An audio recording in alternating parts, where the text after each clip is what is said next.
I T ہے تو I T کے اپلیکیشن ہر شعبے میں، زندگی کا کوئی شعبہ ایسا نہیں ہے کہ جس کے اندر اس کی اپلیکیشن اب نہیں رہے۔ آپ ایران میں جاتے ہیں تو ایران میں جا کے آپ نے وہاں پہ فروٹ خریدا ہے، اس کی پیمنٹ کیسے ہوگی؟ ڈیبٹ کارڈ سے ہوگی، کرنسی سے نہیں ہوگی، پیسے سے نہیں ہوگی، ڈیبٹ کارڈ سے ہوگی۔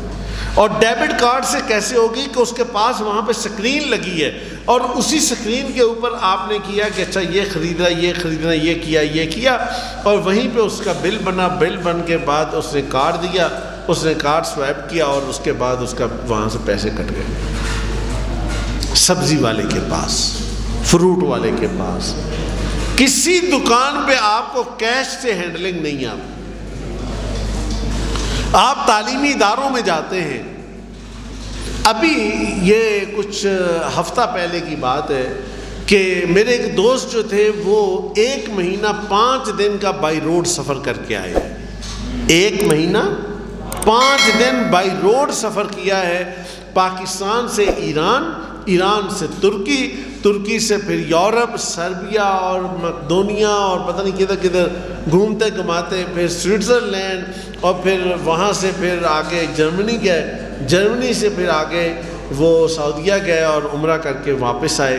میں نے ان کا انٹرویو کیا، میرے آفس آئے تھے، تو پاکستان کے فیڈرل سیکرٹری رہے ہیں، وہ کیبنٹ ڈویژن کے سیکرٹری رہے ہیں، بہت یعنی جتنے آپ کے سول سروس کے لوگ ہوتے ہیں ان کے جو ٹاپ کا بندہ ہوتا ہے وہ کیبنٹ سیکرٹری ہوتا ہے۔ تو وہ کیبنٹ سیکرٹری آخری ان کی پوسٹ تھی، تو وہاں سے ریٹائرڈ ہوئے ہیں، اور وہ اپنے دور میں 82 کا جو بیچ تھا CSS کا، اس کے ٹاپر ہیں۔ اور اس کے بعد جب وہ اکیڈمی میں گئے تو اکیڈمی کے اندر بھی وہ ٹاپر رہے۔ آپ کے کئی اضلاع کے ڈپٹی کمشنر رہے، کمشنر رہے، اس کے بعد وہ فیڈرل سیکرٹری کئی جگہوں پہ رہے۔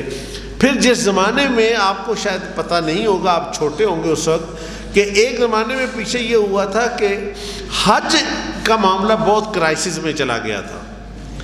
یہ غالباً پیپلز پارٹی کا دور تھا، پیچھے جو پیپلز پارٹی کا دور تھا جب زرداری تھا، مشرف کے فوراً بعد کی بات ہے، تو اس وقت یہ حج کا معاملہ بہت کرائسس میں گیا۔ تو وہ صاحب جو تھے، پھر فوراً بعد نواز شریف گورنمنٹ آئی تھی، تو انہوں نے اس کو امیر حج مقرر کیا تھا، اور امیر حج مقرر کیا تو انہوں نے جا کے اس کے انتظام کو اس انداز سے قابو کیا کہ وہ پھر ایک آئیڈیل سسٹم بنا، اس پہ انہیں ستارہ امتیاز دیا گیا، اور اس کے بعد پھر اگلے سال پھر انہیں کہا گیا کہ 1 سال اور کریں تاکہ یہ کہ چیزیں سٹیبل ہو جائیں، سیٹ ہو جائیں۔ وہ صاحب اتنا سفر کر کے آئے، تو میں نے ان سے پوچھا کہ بتائیں، کہتے ہیں کہ اتنی جگہ ہم گھومے ہیں سوائے یورپ کے ایک آدھ چھوٹے ملک کے اندر کہ جہاں پہ ہمیں کیش سے واسطہ پڑا ہو، ورنہ ہمیں ہر جگہ آئی ٹی مشینوں سے ہی واسطہ پڑا ہے۔ تو آئی ٹی کی مشین جو ہے وہ آپ کی زندگی کا ایک لازمی حصہ بن گئی، آپ کی عبادات ہوں یا آپ کی کوئی چیزیں ہوں، یہ اس کے ساتھ چل رہی ہے۔ آج آپ مطلب اپنا موبائل پکڑتے ہیں، اور موبائل پکڑ کے تو آپ اس کے سامنے بولنا شروع کرتے ہیں تو وہاں پہ لکھا ہوا آتا ہے، اور آپ ایک میسج وائس دیتے ہیں، وہاں پہ ریٹن میسج بنتا ہے، اور ایک ایک فل سٹاپ کوما وہ سارا ہوتا ہے، اور آپ وہ میسج بھیجتے ہیں۔ آج آپ کی آواز کو، آپ کے چہرے کو آپ کا موبائل آپ کو ریکگنائز کرتا ہے۔ آج آپ کی مختلف چیزوں کو، آپ کے پیسے کو، آپ کو سب چیزوں کو کرتا ہے، تو یہ سب آئی ٹی ہے، کمپیوٹر سائنس ہے۔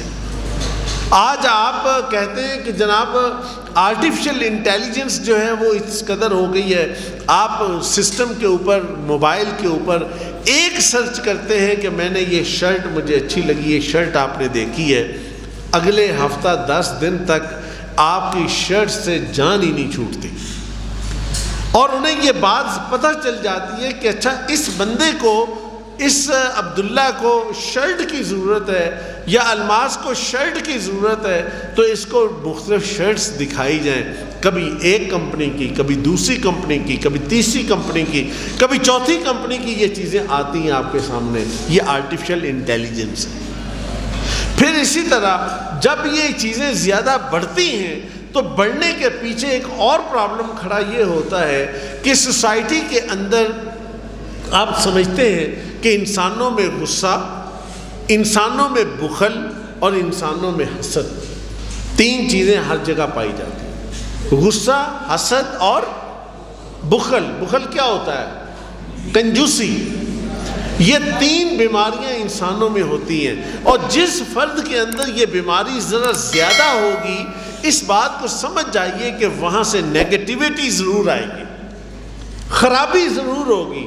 اچھا بھلا ایک کام چل رہا ہوگا، وہ جان بوجھ کر اس کام کو خراب کرے گا، اس لیے کرے گا کہ اچھا یار حرام کرتے ہیں نا، اور انجوائے کریں گے۔ اچھا، یہ جو مائنڈ سیٹ ہے یہ چونکہ پوری دنیا میں پایا جاتا ہے، اور یہ صبر نہیں ہوتا کہ یار چیزیں اچھی چل رہی ہیں تو چلنے دیں، پھر یہ ہوتا ہے کہ اچھا یہ کیا کر رہا ہے، اس کی انفارمیشن کو کھینچو، دیکھو یہ کیا کر رہا ہے۔ اب اس چکر کے اندر یہ لوگ جو ہے وہاں پہ کرائم کرتے ہیں، لوگوں کا ڈیٹا چراتے ہیں، لوگوں کے بینک کا ڈیٹا چرا کر، لوگوں کی اور انفارمیشن چرا کر، اور ان کو بلیک میل کریں گے یا بینک سے ٹرانزیکشن کریں گے۔ اب اس چیز کو روکنے کی ایک ضرورت پیش آتی ہے، اور اس چیز کو روکنے کے لیے پھر ایک نیا شعبہ ڈیولپ ہوتا ہے، اس کو ہم کہتے ہیں کہ سائبر کرائم، سائبر سیکیورٹی۔ تو یہ سائبر سیکیورٹی اس طرح سے بن کے آپ کے سامنے آ جاتا ہے۔ پھر آپ یہ کرتے ہیں کہ جناب روز آپ اپنے موبائل جتنے بھی ہیں اس سے آپ مختلف چیزیں کرتے ہیں، کام کرتے ہیں، وہ ڈیٹا اپلوڈ ہوتا ہے، کبھی یہ اپلوڈ ہو رہا ہے، کبھی یہ اپلوڈ ہو رہا ہے، کبھی یہ چیز اوپر جا رہی ہے۔ یہ جو ڈیلی بیسس پر اتنا زیادہ ڈیٹا اپلوڈ ہو رہا ہے، آخر یہ اس کی سٹوریج کہاں ہو رہی ہے، اس کا استعمال کیا ہو رہا ہے، آخر اس کو کوئی چیک کرتا ہے یا نہیں چیک کرتا؟ اس کو چیک کیا جاتا ہے، اس پہ انالیسس بھی ہوتا ہے، اس کو دیکھا جاتا ہے، اس کی بنیاد پر مارکیٹنگ کی اسٹریٹجی بنتی ہے، اس کی بنیاد پر پولیٹیکل اسٹریٹجی بنتی ہے کہ اس ملک کے جو لوگ ہیں آج کل یہ سوچتے ہیں اور اس ملک کے لوگ یہ کر رہے ہیں، تو اس لیے ان لوگوں کو اس طریقے سے قابو کرنا چاہیے۔ یہ سارے کام ہوتے ہیں، اس کو کہتے ہیں ڈیٹا سائنس۔ کیا کہتے ہیں؟ Data science. یہ بھی کمپیوٹر سائنس کی ہی ایک برانچ ہے، اور اس کو ہم ڈیٹا سائنس کہہ دیتے ہیں۔ تو لہٰذا یہ جو مختلف طرح سے چیزیں بنتی ہیں، ضرورت کے مطابق سامنے آتی ہیں، اور پھر اسی طرح ایک اور فیلڈ ہوتا ہے کہ بھئی جس میں یہ ہوتا ہے کہ اچھا ساری کی ساری جو کمپیوٹر سائنس نہ ڈالو، کچھ چیزیں ایسی کہ جو ایڈمنسٹریٹو ہونی چاہیے، تو آپ یہ کرتے ہیں اس کا نام آئی ٹی رکھ دیں گے، آپ اس کا نام سافٹ ویئر انجینئرنگ رکھ دیں گے۔ تو اس طریقے سے مختلف چیزیں بنتی ہیں، اور ایک اور شعبہ ہوتا ہے، اس کو کہتے ہیں کمپیوٹر انجینئرنگ۔ کمپیوٹر انجینئرنگ کیا ہوتی ہے؟ کمپیوٹر انجینئرنگ یہ ہوتی ہے کہ یہ جو مثلاً یہ والا ماؤس ہے میرے پاس، یہ ماؤس بھی آخر بنانا ہے، تو بنائے گا کون؟ یہ کمپیوٹر انجینئرنگ بنائے گا۔ ہارڈ ویئر کا کام جو کرے گا اس کو ہم کمپیوٹر انجینئرنگ والا بندہ انجینئر کہیں گے۔ تو اس طریقے سے یہ بہت ساری چیزیں آپ کے سامنے آتی ہیں۔ اچھا، اب یہاں پر اس کے بہت سارے پھر یہ کہ آپ آن لائن بہت سارا کام کرتے ہیں، انسانوں کی ضرورت ہے ڈیزائن بنانا، کچھ کرنا۔ ابھی اگلے دن کی بات ہے کہ ایک ویڈیو میری ریکارڈ ہوئی اور آفس میں انہوں نے کیا، اور انہوں نے اس کے بارے میں کوئی چیز انہیں مل نہیں رہی تھی، کہ انہیں کوئی پکچر نہیں مناسب مل رہی تھی کہ جو پکچر وہ وہاں پہ شو کرائیں اور وہاں پہ دکھائیں۔ تو اس کے لیے انہوں نے کیا کیا، انہوں نے چیٹ جی پی ٹی کے اندر وہ ایک امیج کریشن کا جو ایک سسٹم ہوتا ہے وہ ایک اس میں ڈالا، اور اس میں ڈال کے تو اس کو کیا کہ اچھا جی اب یہ چیز بن جائے، اور وہ ایک پکچر بن کے سامنے آ گئی۔ اور جب وہ پکچر بن کے سامنے آئی تو وہ ایک ایگزیکٹ وہ پکچر تھی جو ریکوائرڈ تھی۔ اب آپ کا وہ امیج بھی بن گیا، آپ کی یہ چیزیں بھی ڈیزائن ہو گئی۔ اچھا، اس طریقے سے آپ کو یہ ساری چیزیں کی ضرورت ہوتی ہے۔ پھر مثلاً آپ کے ساتھ میں بات کر رہا ہوں اور میرے پاس یہ سسٹم کے اندر چیزیں ڈیزائن ہوئی موجود ہیں، اور یہ آپ کا تو پتہ نہیں یہ اچھا نہیں ہے ڈسپلے، ورنہ اس ڈسپلے اگر بہت شارپ ہو، آپ کو سکرین کا ڈیزائن محسوس ہو کہ کتنا خوبصورت ڈیزائن بنا ہوا ہے، کہ جس بندے نے یہ مجھے سیٹ کر کے بنا کے دیا ہے وہ کتنے اس نے محنت سے اور قابلیت سے کام کر کے دیا ہے۔ تو اس میں ڈیزائن کا ایک فیکٹر، پھر اس کو پیچھے سے رن کرنا کیسے ہوگا، اس کے لیے ایک ایسی فرد کی ضرورت ہے کہ جو پیچھے میکانزم ایسا بنائے کہ جس چیز کی مجھے ضرورت ہو اس کو اگر میں کلک کروں تو وہ وہاں سے سارٹ آؤٹ کر کے وہاں سے نکال کے مجھے وہ چیز دکھا دے۔ آپ شاپ پہ جائیں تو شاپ پہ جا کے وہاں پہ وہ بندہ کہے کہ اچھا بھئی پٹاٹو میں نے لیے ہیں، تو پٹاٹو کے لیے وہ ایک بٹن دباتا ہے اور ساتھ ایک دوسرا بٹن ویٹ کا دباتا ہے، تو اس کے سامنے ریٹ لکھا ہوا وہاں پہ پرنٹ ہو جاتا ہے۔ یہ چیز کیا؟ یہ ہے ڈیٹا بیس، یہ ہے ڈیزائن۔ تو جب ڈیٹا بیس اور اس کے بعد پھر ڈیزائن کا کام ہوتا ہے تو پھر یہ ایک ضرورت ہوتی ہے کہ اچھا میرا آفس تو اسلام آباد میں ہے، میں یہاں پہ بیٹھا ہوں، میں اور وہ کیسے کنیکٹ ہوں گے؟ آپ کا بینک تو یہاں پہ نارتھ وزیرستان میں رزمک میں ہے، لیکن آپ تو پنڈی میں بیٹھے ہیں، لاہور میں بیٹھے ہیں، آپ کو پیسے کی ضرورت ہے، کیا کریں گے؟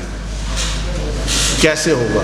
تو آپ اپنے بینک کے لیے آپ ایک خاص مشین پہ جاتے ہیں اور جا کے اس کو کہتے ہیں، اپنا کارڈ اس کو دکھاتے ہیں اور وہ آپ کو ریکگنائز کر کے اور آپ کو پیسے وہاں نکال کے دے دیتی ہے اے ٹی ایم سے۔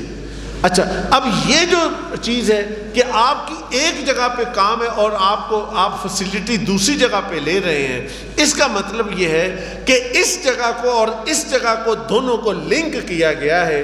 جب ہم دو مختلف چیزوں کو آپس میں لنک کرتے ہیں تو ہم کہتے ہیں یہ نیٹ ورکنگ ہو گئی ہے، چیزوں کو جوڑ دیا گیا ہے، اس کا نیٹ بنا دیا گیا۔ اچھا، یہ جو جتنی ساری چیزیں میں نے بتائی ہیں، ان سب کاموں کے لیے الگ الگ لوگ ہوتے ہیں۔